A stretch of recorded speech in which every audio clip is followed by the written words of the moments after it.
Right, so over 98 million ballots have been cast in America already. Voting has begun in a country beset by over 9 million confirmed COVID-19 cases and over 231,000 deaths.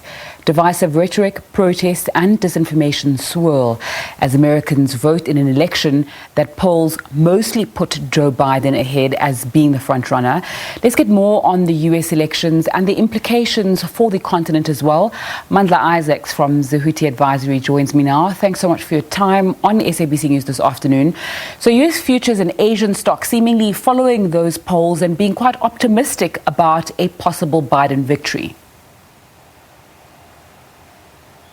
Well, certainly the polling data does indicate that Joe Biden is the overwhelming favorite in this election. But of course, as we saw in 2016, because of the vagaries of the U.S. electoral system with the importance of particular states and, of course, the difficulty sometimes of getting accurate predictions, as well as the effect of COVID-19 on voting patterns, it still, of course, will be up to the last vote is counted before we could really understand who will be president. And certainly the markets internationally are going to be watching that. We've seen, obviously, under Donald Trump, the deepening of trade wars, of international economics becoming quite political, nationalism and protectionism creeping in. So certainly market observers globally will be watching with bated breath to see the outcome. And what's the dollar's performance like as Americans go out to vote, and what could we see depending on the outcome? Well, it's difficult to say. I mean, we of course we understand that the dollar is, the world's premier safe haven currency, and the dynamics that I just alluded to will be quite important. But of course, the world will be looking for stability and expecting more stability under Joe Biden, more predictability, more cooperation. And so you might expect the dollar to strengthen under a Biden win. Of course, unlike in most U.S. elections where the winner is generally determined through the media consortia on the evening, and usually one candidate will concede, which we've seen in almost every election except 2000 with Bush and Gore. It's entirely possible that we will not have a projected winner on Tuesday evening in the United States. And so it may take a couple of days for the outcome to be settled. And so if we have a clear winner, and particularly if that winner is Biden, perhaps you'll see the dollar strengthen and hold that strength. But certainly if we have uncertainty, and if we have a disputed outcome in the worst case scenario, then certainly you would not expect to see the dollar retaining strength, at least in the short term. Yeah. Why should Africans care about what happens in the US elections? Well, I think Africans, we absolutely should care as global citizens, as a civilization on the planet. We need to play an important role in international affairs.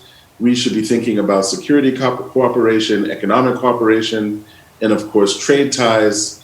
We've seen as I said earlier, under a Trump presidency, we've seen trade wars deepening. We've seen an America First foreign policy, very transactional, in which the perceived interests of the United States, as perceived by Donald Trump, are what's paramount, and there's very little regard for the broad and shared interests of even traditional allies.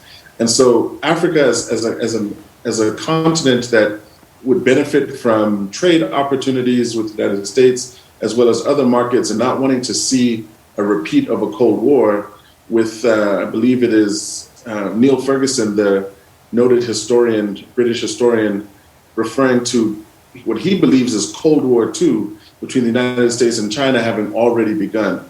We really don't want to see that kind of stark political realpolitik in international affairs. We would much rather see a rules-based system, mutual cooperation on issues like climate change, on global trade and development, as well as illicit financial flows, which cost Africa tens of billions of dollars annually. And in order to tackle that, we need cooperation from the global north and the United States in particular. And objectively, that cooperation is far more likely under a Biden presidency than under a Trump second term. Mm-hmm. Do we have an idea of what economic policy over the next 4 years will look like with either president? Well, certainly. I think I've spoken a little bit about Trump's economic policy, which is definitely very America first, trade wars, very willing to use tariffs even against traditional allies. We've seen some of that here in South Africa with some of our products.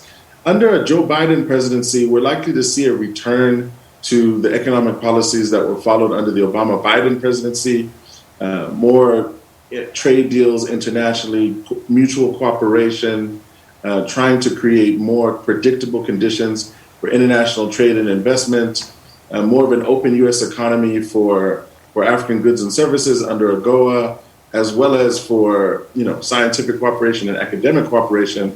Domestically in the U.S., you're likely to see significant investment in greening the economy, in if not a Green New Deal, but certainly the climate plan that Joe Biden has committed to, trying to get America to be carbon neutral by 2050 or to be completely removed from fossil fuels in terms of domestic electricity production and things of that nature, and possibly return to things like the Paris Climate Accord. And certainly we in South Africa, as we think about our own energy policy, our own transition to a cleaner, climate-friendly energy regime, we certainly could benefit from that kind of international cooperation and leadership from a Biden presidency. All right, so as we wrap up, there have been concerns about the legitimacy of the election, mostly coming from the incumbent. There's also been concerns about militias in the United States targeting anybody who they feel perhaps goes against what they want, which is re-election of Donald Trump. What are the chances of large-scale election violence and challenges to the results in the United States? Well, certainly we're seeing very worrying developments in the world's oldest democracy. Some of the things that you've alluded to in terms of intimidation of voters, voter suppression tactics by the Republican Party, a president who has not committed himself to accepting a result that does not go his way. These are the type of things that, unfortunately, we as Africans are more used to seeing in some of the countries on our continent which have not consolidated democracy. So very troubling. I do think America has strong institutions that one hopes will prevail, but certainly you will expect to see, we've seen examples of voter intimidation in North Carolina and Texas and other states that the President Trump has shamefully even cheered on in some of his tweets, saying, "I love Texas," retweeting images of some of his supporters for harassing a Biden, Kamala Harris campaign bus. So certainly those are troubling signs, but we expect the system to prevail.